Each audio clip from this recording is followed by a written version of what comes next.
Olá, boa noite. Começa agora o Jornal da Justiça desta quarta-feira, 7 de abril. O plenário do Supremo começa a julgar decreto paulista que veda integralmente a realização de cultos, missas e outras atividades religiosas coletivas como medida de enfrentamento da pandemia de Covid-19. O relator do caso, o ministro Gilmar Mendes, votou por manter a restrição. Esse é um dos destaques desta edição. Você vai ver também. Supremo forma a maioria para confirmar decisões que obrigam o governo a reativar leitos de UTI em 5 estados. Durante o seminário em comemoração ao Dia Mundial da Saúde, ministro Alexandre de Moraes reafirma a importância da atuação conjunta da União, estados e municípios no combate à Covid-19. Em ação apresentada ao Supremo, o Partido Trabalhista Brasileiro questiona decretos estaduais sobre lockdown e toque de recolher.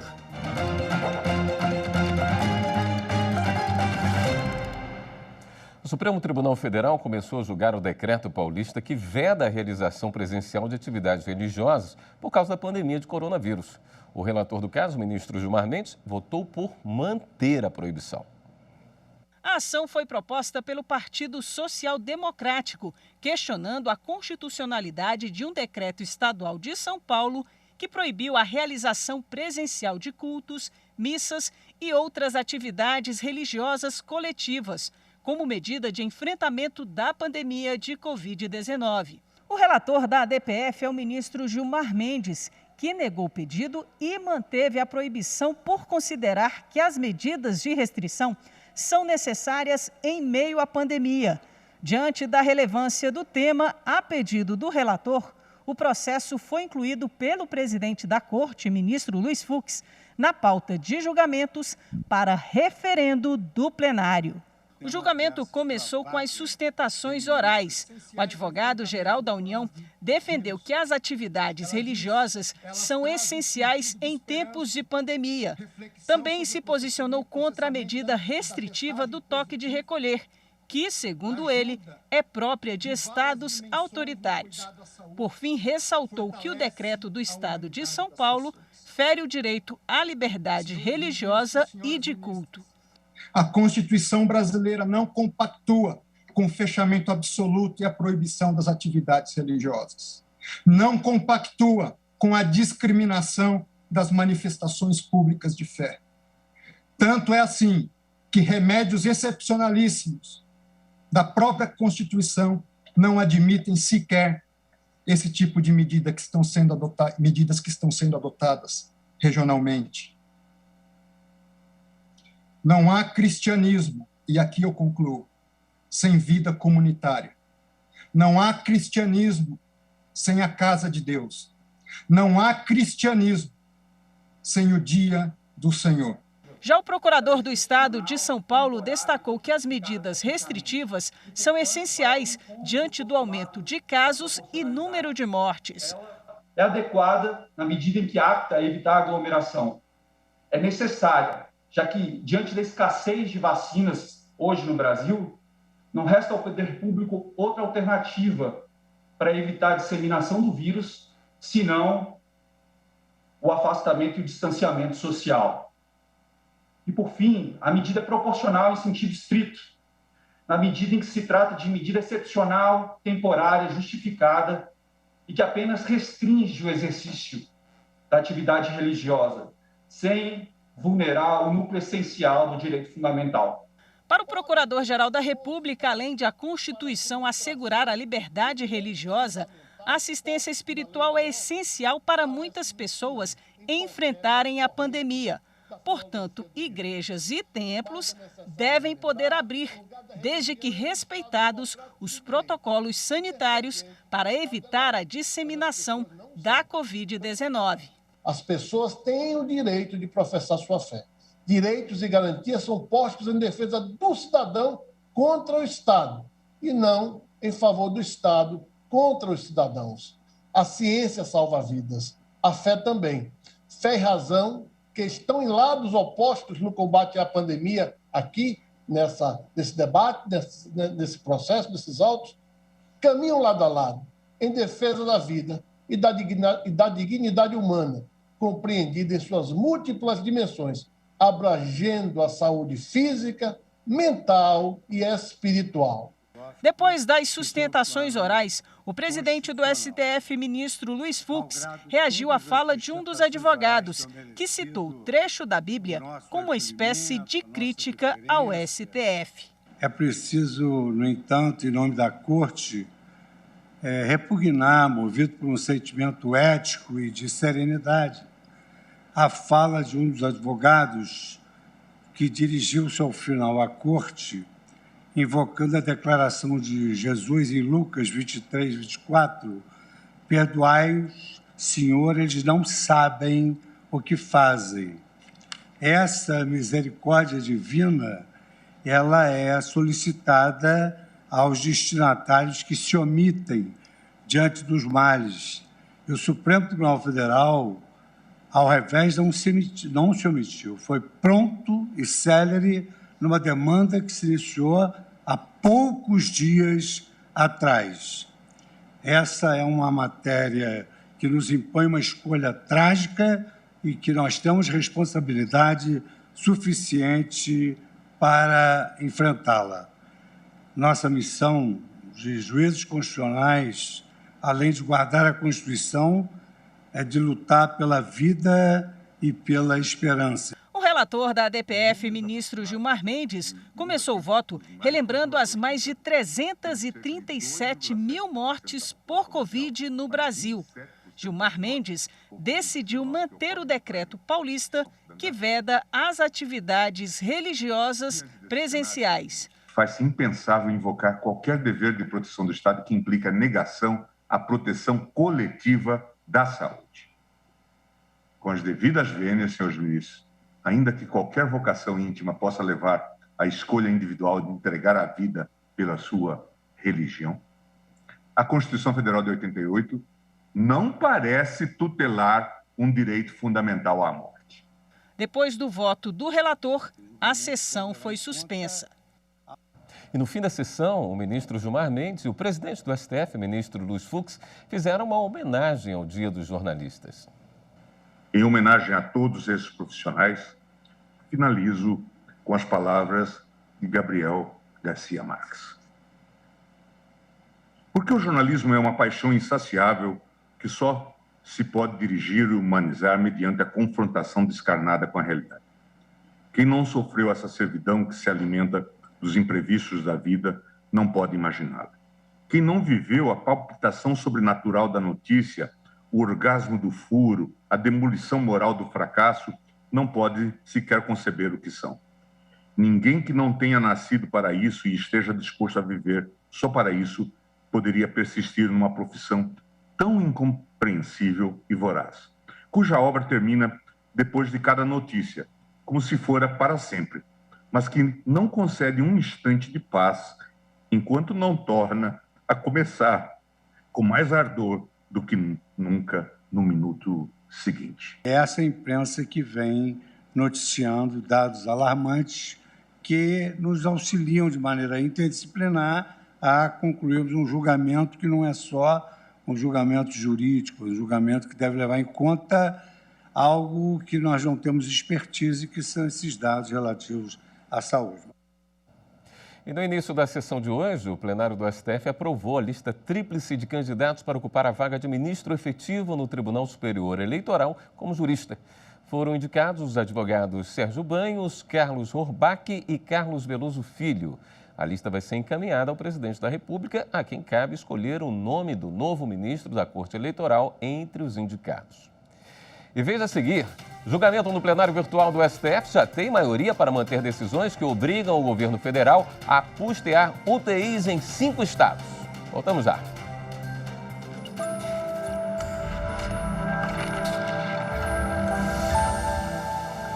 A Constituição Federal de 1988, também conhecida como a Constituição Cidadã, foi um marco para nós brasileiros. A democracia saiu fortalecida, principalmente no que concerne às garantias individuais e coletivas, como momento de crescimento. Toda democracia tem que passar por isso.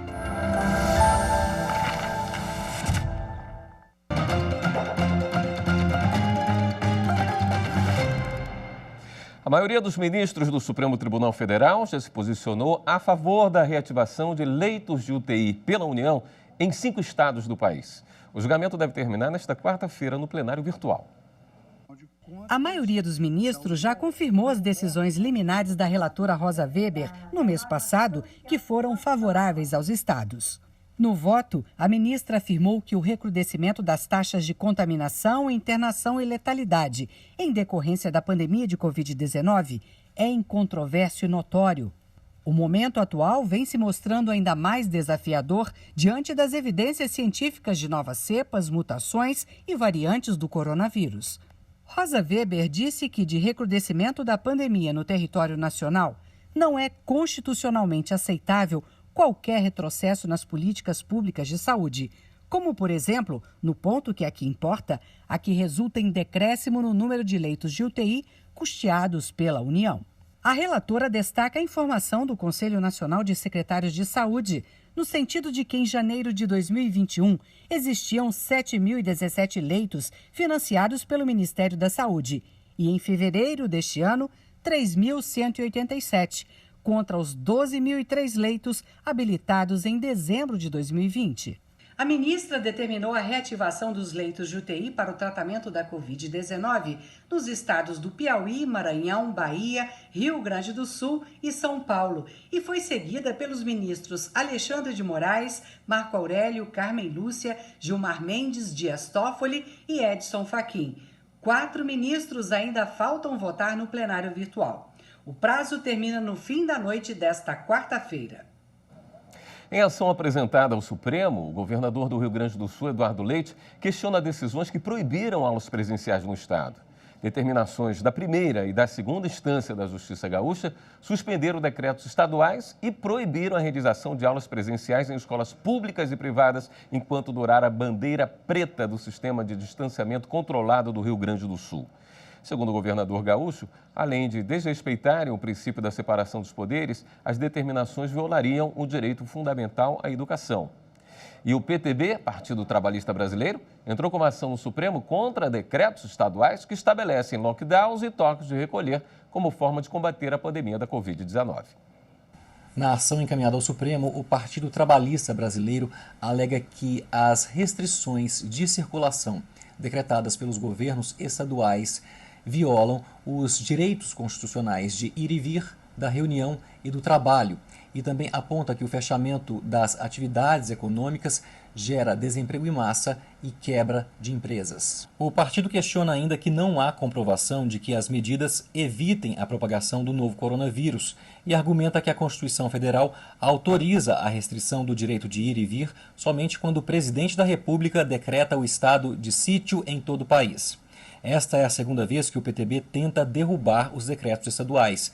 No fim de março, o ministro Marco Aurélio rejeitou outra ação do partido com um pedido semelhante. Mas as situações descritas no processo, segundo o relator, deveriam ter sido enviadas por meio de outras vias processuais. Por isso, a ação não teve seguimento.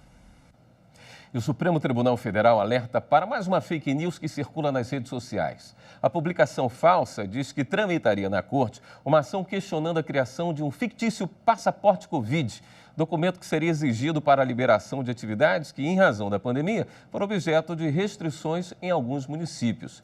Segundo a notícia falsa, esse suposto passaporte seria exigido para que as pessoas imunizadas tivessem acesso aos recursos da sociedade e seriam criados centros clínicos de detenção para quarentenas compulsórias em 5 estados brasileiros.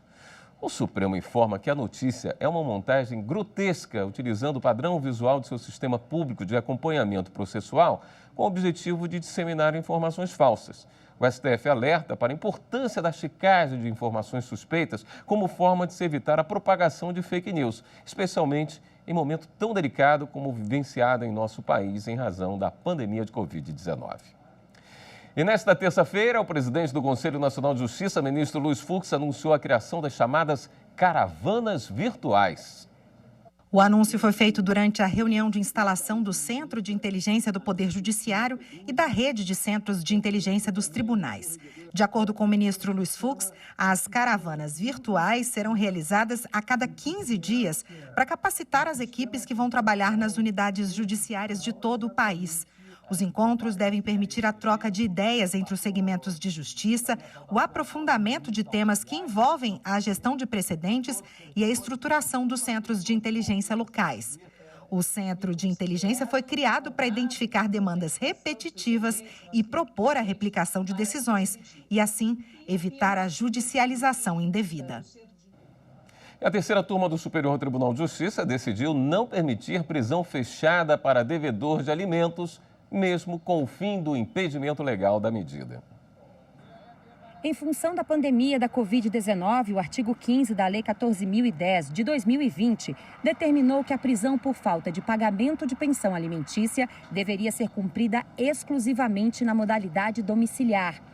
A regra valia até 30 de outubro do ano passado, mas mesmo assim os ministros da terceira turma consideraram que a realidade da pandemia ainda não permite que o devedor de alimentos seja encarcerado. A relatora do habeas corpus julgado, ministra Nancy Andrighi, explicou que com a perda da eficácia da lei e a não prorrogação da recomendação número 62 do Conselho Nacional de Justiça, no mesmo sentido, que vigorou até 12 de março, não há norma atual que regule o modo pelo qual deverão ser cumpridas as prisões dos devedores de alimentos. Segundo Nancy Andrighi, em razão do quadro social e humanitário atual, não é possível retomar a medida coativa extrema. Mas também não se pode simplesmente adiar o cumprimento da prisão fechada para um período futuro, pois não há previsão do momento em que ela poderá ser efetivada. Assim, ao ponderar sobre a inviabilidade de se considerar automaticamente a aplicação do regime domiciliar a todos os casos, a relatora defendeu ser necessário tratar o tema de forma mais flexível. Ao final do julgamento, a turma definiu que caberá ao credor dos alimentos, que tem mais conhecimento sobre as características do devedor, optar pela medida que entenda ser a mais apropriada ao seu caso, o regime domiciliar ou o adiamento da medida para posterior prisão fechada. O Ministério Público Federal entrou com mandado de segurança para garantir recebimento de pedidos de regularização migratória no Rio Grande do Sul. O Ministério Público Federal pediu para que o delegado-chefe da Delegacia de Polícia Federal de Passo Fundo garanta que os migrantes que ingressaram no país após o fechamento das fronteiras em 2020 e que necessitem dos serviços da delegacia no município sejam atendidos, assegurando a todos o direito de requerer administrativamente regularização migratória. Ainda que não seja exigida dos migrantes que entraram de maneira irregular a prévia comprovação em passaporte de registro de entrada no país pelo local de ingresso. E no próximo bloco, o ministro Alexandre de Moraes participa do segundo dia do Seminário Digital em comemoração ao Dia Mundial da Saúde. Voltamos já.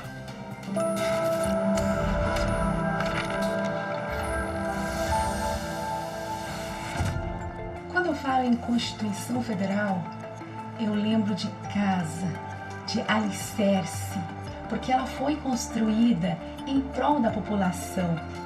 E você pode observar durante toda a Constituição, seus artigos, como, por exemplo, no artigo 6º, que fala dos direitos sociais.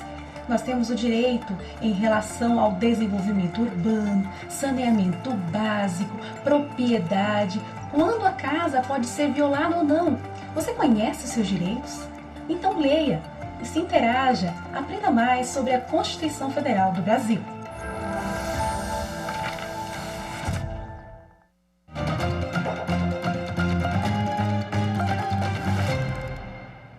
O ministro Edson Fachin, do Supremo Tribunal Federal, negou o pedido da defesa de Gedel Vieira Lima para parcelar em 20 vezes a multa de R$ 1.600.000 imposta em condenação por lavagem de dinheiro e associação criminosa. O valor foi fixado pela segunda turma da Corte, que também condenou Gedel a 14 anos e 10 meses de reclusão em regime inicial fechado. Os advogados do ex-ministro alegavam que houve bloqueios judiciais dos seus bens móveis e imóveis e que ele sustenta a família com a aposentadoria de R$ 13 mil e com os rendimentos de aplicação financeira de R$ 6 milhões. Ao negar o pedido, Fachin apontou que a defesa não comprovou incapacidade financeira de Gedel, como prevê a Lei de Execução Penal para o parcelamento da multa.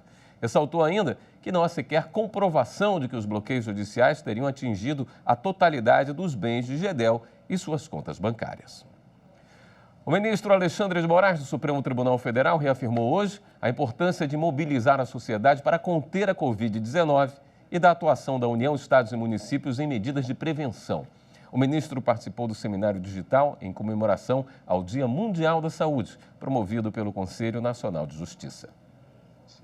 O ministro Alexandre de Moraes lamentou as mais de 340 mil mortes pela Covid-19 no Brasil e reafirmou a importância da mobilização pública e da sociedade para conter o avanço da doença. O Brasil, lamentavelmente, vive um surto de a chamada segunda onda, muito pior do que a primeira.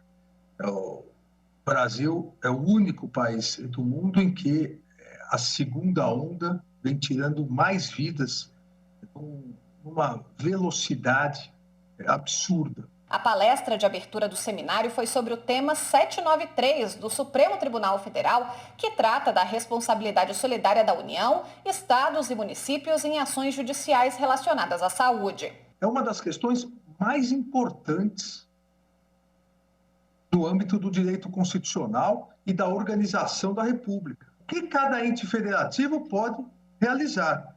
O que cada ente federativo deve realizar? E o que cada ente federativo pode exigir do outro ente federativo? O ministro lembrou que a instituição do SUS foi importante para garantir o direito fundamental à saúde, previsto na Constituição Federal de 1988. Mas a constante judicialização provoca desequilíbrio nas contas públicas, porque, segundo ele, tiram dinheiro da política global para pagar tratamentos específicos. O sistema desorganizado acaba consumindo de forma pouco eficiente o orçamento da saúde pública, que não é um orçamento pequeno, mas em virtude das carências nacionais, é um orçamento ainda insuficiente. Alexandre de Moraes falou também sobre o tema 500, que trata do fornecimento de medicamentos sem registro da Anvisa, a Agência Nacional de Vigilância Sanitária. As ações devem ser propostas contra a União como forma de centralizar os trabalhos e corrigir erros do sistema de saúde. Ao concentrarmos todas as ações em relação a medicamentos não registrados, ao concentrarmos na União, é possível verificar de uma forma mais rápida, mais célere, mais eficiente, qual o problema? Por que isso está ocorrendo? Como solucionar? É muito mais fácil do que se essas ações estivessem diluídas nos mais de 5 mil municípios brasileiros. As decisões do Supremo Tribunal Federal na responsabilização dos entes federativos para o ministro Alexandre de Moraes diminuem ainda as desigualdades sociais. Vamos organizar Executivo, Judiciário, Ministério Público. Vamos organizar defensorias públicas.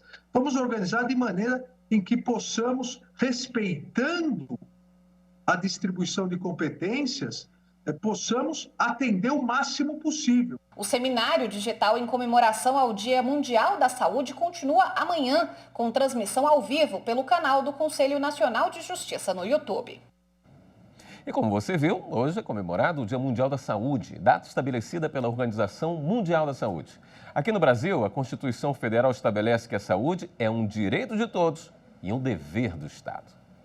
O Dia Mundial da Saúde 2021 tem como tema Construindo um Mundo Mais Justo e Saudável. A data é comemorada neste dia 7 de abril há 71 anos, oficialmente desde 1950, 2 anos depois da criação da Organização Mundial de Saúde, OMS. A importância de uma data internacional para a saúde é de estabelecer o marco de reflexão para a consciência da necessidade das tantas medidas que são impositivas se quisermos ter uma vida digna. De acordo com a OMS, o conceito de saúde é um estado de completo bem-estar físico, mental e social, e não somente a ausência de doença ou enfermidade. Segundo a Constituição Federal de 1988, saúde é direito de todos e dever do Estado, garantido mediante políticas sociais e econômicas que visem a redução do risco de doença e de outros agravos e ao acesso universal e igualitário às ações e serviços para sua promoção, proteção e recuperação. Segundo a OMS, a pandemia da Covid-19 aprofundou desigualdades em todo o mundo, no acesso aos serviços de saúde, à moradia, à alimentação e água tratada.